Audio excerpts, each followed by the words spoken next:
તો સમાચારની શરૂઆત કરી નર્મદામાં ધારાસભ્ય દર્શના દેશમુખના અપમાન બાદ વધુ એક જગ્યાએ અપમાનનો મામલો પ્રકાશમાં આવ્યો છે। જામનગરમાં પણ મહાનગરપાલિકાના નવનિયુક્ત હોદ્દેદારોનું અપમાન થયું હોવાનું સામે આવ્યું છે, જેને લઈને નવનિયુક્ત હોદ્દેદારોએ ચાલુ કાર્યક્રમમાંથી ચાલતી પકડી હતી। જામનગર ચેમ્બર્સ ઓફ કોમર્સના કાર્યક્રમમાં પ્રોટોકોલના અભાવે વિવાદ સર્જાયો છે અને કાર્યક્રમ દરમિયાન મહાનગરપાલિકાના નવા પદાધિકારીઓને સ્ટેજ પર યોગ્ય સ્થાન કે સન્માન ન મળતા તેઓ નારાજ થયા। સ્થિતિ એવી સર્જાઈ કે ચેરમેન ધીરેન મોનાણી, ડેપ્યુટી મેયર, શાસક પક્ષના નેતા અને દંડક કાર્યક્રમ અધવચ્ચે જ છોડીને ચાલતા થયા। આ ઘટનાનો વિડીયો સોશિયલ મીડિયામાં વાયરલ થતા રાજકીય વર્તુળોમાં ગરમાવો આવ્યો છે। શું આ જાણી જોઈને કરાયેલી અવગણના હતી કે પછી ચેમ્બરના આયોજનમાં મોટી ભૂલ રહેલી? અને આ સવાલો હાલ જામનગરના ટોક ઓફ ધ ટાઉન બન્યા છે।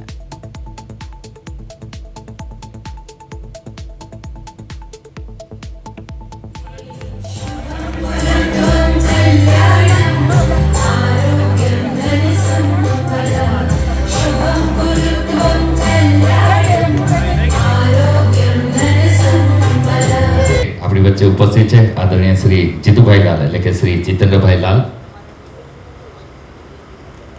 અને આપણા Jamnagar chamber of commerce and ઇન્ડસ્ટ્રીના ભૂતપૂર્વ પ્રમુખશ્રી તરીકે પણ તેઓ જીનુભાઈ ભંડેરી સાહેબ, આપ સૌને આવકારી રહ્યો છું।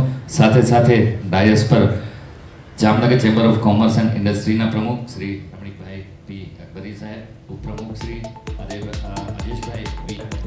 તો આ જ મુદ્દે અમારા સંવાદદાતા જોડાઈ ગયા છે ફોન લાઈન પર જગદીશ। જગદીશ, જે રીતે આખો જે મામલો છે જામનગરનો, તો જામનગર ચેમ્બર્સ કાર્યક્રમમાં ભારે હોબાળો થયો છે, સમગ્ર વિગત હાલ શું મળી રહી છે? જી ભૂમિ, આપને જણાવી દઉં કે જામનગર ચેમ્બર ઓફ કોમર્સના સુશાસન 12 વર્ષના લઈને એક કાર્યક્રમનું આયોજન કરવામાં આવ્યું હતું અને જેને લઈને રાજકીય અને સામાજિક વર્તુળોમાં ખૂબ જ ચર્ચાનો માહોલ ગરમાયો છે, કારણ કે કાર્યક્રમ દરમિયાન મહાનગરપાલિકાના કેટલાક નવા પદાધિકારીઓને સ્ટેજ ઉપર યોગ્ય સ્થાન અને સન્માન ન મળ્યાની ચર્ચા વચ્ચે નારાજગી સામે આવી હોવાનું કહેવાય રહ્યું છે। બિલકુલ બિલકુલ। હવે જગદીશ, મનપાના હોદ્દેદારો કાર્યક્રમને અધવચ્ચે જ છોડીને જતા રહ્યા છે, તેનું કારણ સામે આવ્યું છે? કયા કારણોથી આ અધવચ્ચે છોડીને ગયા છે કાર્યક્રમ? જી, હજુ તો કઈ એવી ચોક્કસ માહિતી સામે નથી આવી, પણ આપણે જે માહિતી મળી રહી છે મુજબ મનપાના ચેરમેન, દંડક અને શાસક પક્ષના નેતા તેમજ ડેપ્યુટી મેયર સહિતના નેતા આ કાર્યક્રમ દરમિયાન સ્થળ છોડીને નીકળી ગયા હતા અને એ ઘટનાનો વિડીયો પણ સોશિયલ મીડિયામાં વાયરલ થયો હતો, જેને લઈને અનેક સવાલો પણ ઉભા થયા છે કે આ કાર્યક્રમમાં વ્યવસ્થાની ખામી હતી કે પછી મનપાના નવા હોદ્દેદારોની કોઈ અવગણના કરવામાં આવી હતી, તે અંગે પણ આ ચર્ચાઓ ચાલી રહી છે। જી બિલકુલ જગદીશ, એવું પણ કારણ હોઈ શકે કે સ્ટેજ પર સન્માન ન મળતા તેમનામાં નારાજગી વ્યાપી ગઈ હોય? જી ચોક્કસ, એવું પણ બની શકે। જોકે આ સમગ્ર મામલે ચેમ્બર ઓફ કોમર્સ અથવા મનપાના સંબંધિત અધિકારીઓ તરફથી કોઈ સત્તાવાર હજી સુધી નિવેદન જાહેર થયું નથી, પરંતુ વિડીયો સામે આવ્યા બાદ શહેરના રાજકીય વર્તુળોમાં અને નાગરિકોમાં આ મુદ્દો ખૂબ જ ચર્ચાનું કેન્દ્ર બન્યું છે અને જોવાનું એ રહેશે કે આ ઘટના માત્ર ગેરસમજ હતી કે પછી ખરેખર પ્રોટોકોલ અને સન્માનના મુદ્દે કોઈ અસંતોષ હતો। આ સમગ્ર ઘટના અંગે આગામી દિવસોમાં વધુ સ્પષ્ટતા સામે આવી શકે છે। જી ભૂમિ। બિલકુલ જગદીશ, આભાર સમગ્ર વિગત માટે।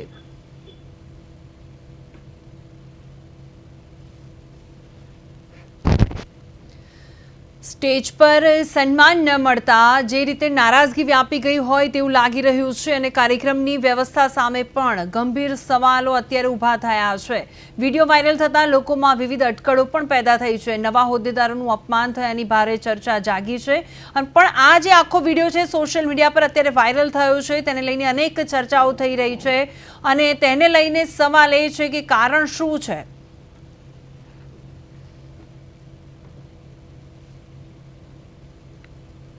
જે રીતની આજે વાત કરવામાં આવે, જામનગરની વાત કરવામાં આવી રહી છે, તો ચેરમેન ધીરેન મોનાણી સહિત નેતાઓ નારાજ જોવા મળી રહ્યા છે। પ્રોટોકોલના ભંગ મુદ્દે રાજકીય ચર્ચાઓ તેજ બની ગઈ છે। કાર્યક્રમની વ્યવસ્થા સામે પણ ગંભીર સવાલો ઊભા થયા છે। રાજકીય ગરમાવો આવી ગયો છે અને શું આ જાણી જોઈને કરાયેલી અવગણના હતી કે પછી ચેમ્બરના આયોજનમાં રહેલી મોટી ભૂલ હતી, તે પણ અત્યારે સવાલ ઊભો થઈ રહ્યો છે।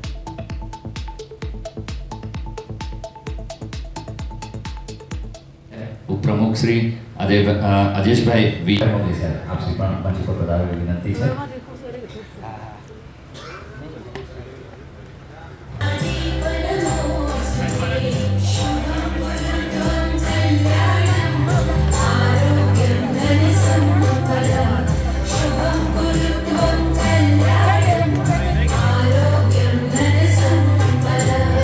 આપણી વચ્ચે ઉપસ્થિત છે આદરણીય શ્રી જીતુભાઈ લાલ એટલે કે શ્રી જીતેન્દ્રભાઈ લાલ. હા, અને આપણા Jamnagar chamber of commerce and ઇન્ડસ્ટ્રીના ભૂતપૂર્વ પ્રમુખશ્રી તરીકે પણ તેઓ જીનુભાઈ ભંડેરી સાહેબ, આપ સૌને આવકારી રહ્યો છું. સાથે સાથે ડાયસ પર Jamnagar chamber of commerce and ઇન્ડસ્ટ્રીના પ્રમુખ શ્રી રમણીકભાઈ પી અકબરી સાહેબ, ઉપપ્રમુખ શ્રી અજેશભાઈ વી મોદી સાહેબ, આપ શ્રી પણ મંચ પર પધારવા વિનંતી છે.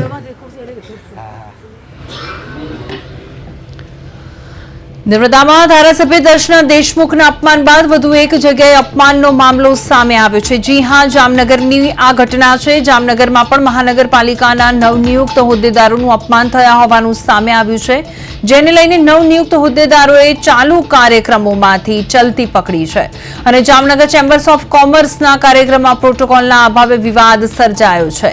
કાર્યક્રમ દરમિયાન મહાનગરપાલિકાના નવા પદ અધિકારીઓને સ્ટેજ પર યોગ્ય સ્થાન કે સન્માન ન મળતા તેઓ નારાજ થયા. સ્થિતિ એવી સર્જાઈ કે ચેરમેન ધીરેન મોનાણી, ડેપ્યુટી મેયર, શાસક પક્ષના નેતા અને દંડક કાર્યક્રમને અધવચ્ચે છોડીને જતા રહ્યા છે.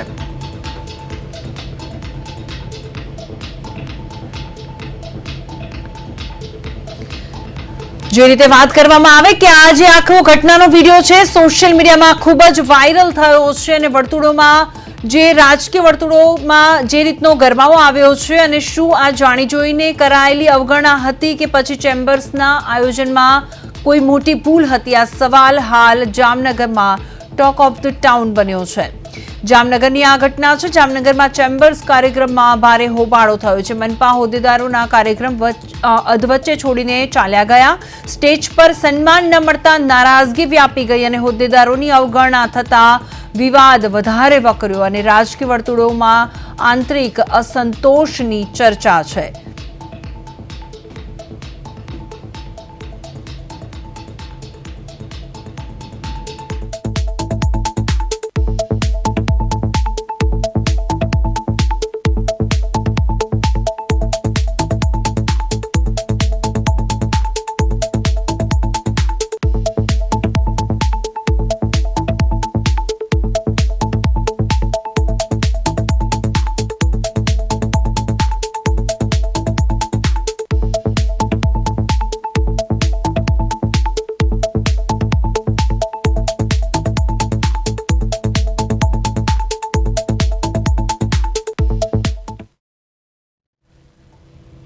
જે રીતે ધીરેન મોનાણી જે ચેરમેન છે સ્ટેન્ડિંગ કમિટીના અને રાકેશભાઈ ડેર જે ડેપ્યુટી મેયર છે અને અમરભાઈ મોદી જે શાસક પક્ષના નેતા છે, આ ત્રણેયને પ્રદેશ 24 ગુજરાતી દ્વારા કોન્ટેક્ટ કરવામાં આવ્યો, પણ તે જણાવી રહ્યા છે આવું કોઈ ચિત્ર ઊભું થયું નથી અને આ જે વિડીયો છે સોશિયલ મીડિયા પર અત્યારે વાયરલ થયો છે અને તેને લઈને વધુ અટકળો પેદા થઈ રહી છે.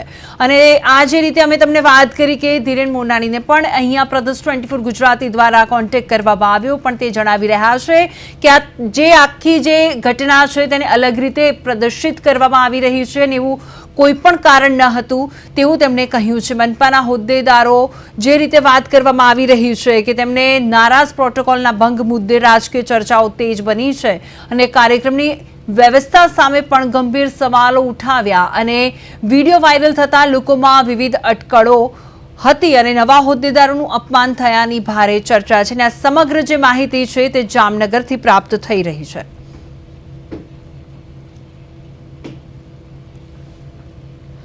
તો આ સાથે જ અમારા સહયોગી સચિન જોડાઈ ગયા છે અમારી સાથે ફોન લાઈન પર. સચિન, એકચ્યુઅલી વાત અહીંયા એ છે કે પહેલા તો જે મામલો છે સમજવાની અત્યારે જરૂર છે કે એકચ્યુઅલી ઘણીવાર આપણે અહીંયા પ્રદેશ 24 ગુજરાતીએ તેમની જોડે વાતચીત કરવાનો પણ પ્રયત્ન કર્યો, પણ એવું કહી રહ્યા છે કે આ જે ચિત્ર છે આખું ખોટું છે. આમાં વાત એવી છે કે નવનિયુક્ત હોદ્દેદારો છે અને એમને મંચ પર સ્થાન નથી મળ્યું જે કોમર્સ ઓફ ચેમ્બર્સનો કાર્યક્રમ હતો એ હકીકત છે. તેને લઈને આગળ જે બેઠા હતા જે તમામ ડેપ્યુટી મેયર હતા, સ્ટેન્ડિંગ કમિટી ચેરમેન હતા અને શાસક પક્ષના નેતા સહિતના 4-5 જેટલા હતા, એ બધા ઉભા થઈને પાછળની સાઈડ જતા રહ્યા. એટલે ક્યાંક ને ક્યાંક થોડું ઘણું એવું કહી શકાય કે અપમાન જરૂર થયું છે, કારણ કે મંચ પર સ્થાન તેમને નથી મળ્યું. જ્યારે શહેરના કોઈ એવા મોટા કાર્યક્રમ હોય, કોઈ એવા સંગઠન, ત્યારે આવા કોઈ નેતાઓને બોલાવવામાં આવતા હોય છે મહાનગરપાલિકાના, તો એમને મંચ પર સ્થાન અચૂક મળતું હોય છે. પરંતુ આ કાર્યક્રમમાં એમને સ્થાન નથી મળ્યું એટલે ક્યાંક ને ક્યાંક સવાલ ચોક્કસ ઉભા થાય છે કે જેમના દ્વારા કાર્યક્રમ આયોજન કરવામાં આવ્યું તેમણે આ નેતાઓને સ્થાન નથી આપ્યું. આ તમામ નેતાઓ સાથે આપણે સંપર્ક કર્યો પણ તેઓ બોલવાનું ટાળી રહ્યા છે. એમણે એવું કહ્યું કે ભાઈ અમે પાછળ બેઠા જ હતા, કાર્યક્રમમાંથી ઉભા નથી થયા, મિસઅન્ડરસ્ટેન્ડિંગ થઈ છે. પણ એવું લાગી રહ્યું છે કે કદાચ ઉપરના મોવડી મંડળના ડરથી બોલવાનું ટાળી રહ્યા હોય કે વિવાદ કોઈ સામે ન આવે. પરંતુ ગઈકાલે જ આપણે જોયું જે રીતે ધારાસભ્યનું નર્મદામાં અપમાન થયું અને ધારાસભ્ય ત્યાંથી ઉઠીને ચાલ્યા ગયા દર્શાબેન દેશમુખ, અને ત્યારબાદ તેમને ધરણા કરવા પડ્યા અને આખો દોષનો ટોપલો તેમણે જવાબદાર ગણાવ્યા જિલ્લા ભાજપ પ્રમુખ નીલ રાવને કે ભાઈ એમના થકી મારું અપમાન થયું છે. એ આ અગાઉ પણ વિરોધ કરતા આવ્યા છે. એટલે ક્યાંક ને ક્યાંક નારાજગી ચોક્કસ છે. જામનગરના કાર્યક્રમમાં પણ તેઓ ભલે બોલવાનું ટાળી રહ્યા હોય પણ એવું ચોક્કસ કહી શકીએ કે થોડું ઘણું અપમાન તો જરૂર થયું છે. બિલકુલ સચિન, હવે બીજી વાત અહીંયા એ પણ છે કે બની શકે કે સ્ટેજ પર સન્માન ન મળતા નારાજગી હોય તમને? ચોક્કસ એ જ લાગી રહ્યું છે. કારણ કે આગળ બેઠા હોય અને ઉભા થઈને પાછળ જવું, સ્ટેજ પર સ્થાન ન મળવું, એટલે ક્યાંક ને ક્યાંક એવું જ લાગે છે કે તેમને જે સ્ટેજ ઉપર સ્થાન ન મળ્યું તેને કારણે તેઓ પાછળની સાઈડ જતા રહ્યા. આગળ કોઈએ તેમની સાથે વાત પણ કરી જેઓ ઉભા થઈને જતા રહ્યા હતા પાછળ ત્યારે, પરંતુ છતાં તેઓ પાછળ જતા રહ્યા. એટલે એવું કહી શકાય કે તેમણે એવું સહન કર્યું કે ભલે મને મંચ પર સ્થાન નથી મળ્યું, નવનિયુક્ત હોદ્દેદારો છે એને કારણે કદાચ તેમને એવું લાગ્યું હોય કે ભાઈ આપણે સ્થાન નથી મળ્યું પણ ઉભા થઈને બહાર જશું તો કદાચ વિવાદ ઉભો થશે અને એને કારણે જવાબ આપવો કદાચ મુશ્કેલ પડશે. ઉપરથી ઠપકો પણ મળી શકે છે કે ભાઈ તમારે આવી રીતે ન કરવું જોઈએ. કારણ કે નર્મદામાં તો વિવાદ સામે આવી જ ગયો છે. એને કારણે જામનગરના નેતાઓએ કદાચ સંભાળી લીધું છે અને વિવાદ બહાર ન આવે તેના માટે તેઓ પાછળ બેઠા રહ્યા ભૂમિ, એવું કહી શકાય. સચિન, આ છેલ્લો પ્રશ્ન હું તમને પૂછવા માંગીશ કે આ જે આખો વિડીયો છે તેને લઈને જો વાત કરવામાં આવે તો તમને લાગી રહ્યું છે કે આ જે વિડીયો છે તેને લઈને કોઈ રાજકીય પ્રતિક્રિયા સામે આવી છે? રાજકીય પ્રતિક્રિયા હાલ કોઈ એવી સામે નથી આવી અને તમામ એવું જ કહી રહ્યા છે કે ના એવું કોઈ અપમાન નથી થયું. પરંતુ જે રીતે ઉભા થઈને એક જ વાત આવી છે કે ઉભા થઈને પાછળ જવાની જરૂર શા માટે પડે? જો તેઓ જામનગર મહાનગરના હોદ્દેદારો છે, સ્ટેન્ડિંગ કમિટીના ચેરમેન જેવું પદ તેમની પાસે છે, ડેપ્યુટી મેયરનું પદ છે, શાસક પક્ષના નેતા છે, આ તમામને મંચ પર સ્થાન મળવું જોઈએ. પરંતુ સ્થાન નથી મળતું અને આગળની હરોળમાંથી ઉભા થઈને પાછળ જતા રહેવું એકદમ, એટલે સવાલ તો ચોક્કસ થાય છે કે ક્યાંક ને ક્યાંક તેમને લાગ્યું હોય કે અપમાન થયું છે પણ વધારે વિવાદ ન થાય, કોઈ પક્ષના ઉપરી નેતા સુધી ના જાય અને તેમને ઠપકો ના મળે એટલા માટે તેઓ પાછળ બેઠા રહ્યા. બિલકુલ સચિન, આભાર સમગ્ર વિગત માટે. જામનગરની વાત કરી રહ્યા છે. જામનગર ચેમ્બર્સ કાર્યક્રમમાં ભારે હોબાળો થયો છે અને તેને લઈને અનેક સવાલો અત્યારે ઊભા થઈ રહ્યા છે. મનપા હોદ્દેદારો કાર્યક્રમ જે હતો તેને અધવચ્ચે જ છોડીને જતા રહ્યા હતા. સ્ટેજ પર સન્માન ન મળતા કદાચ બની શકે કે આ નારાજગી હોય.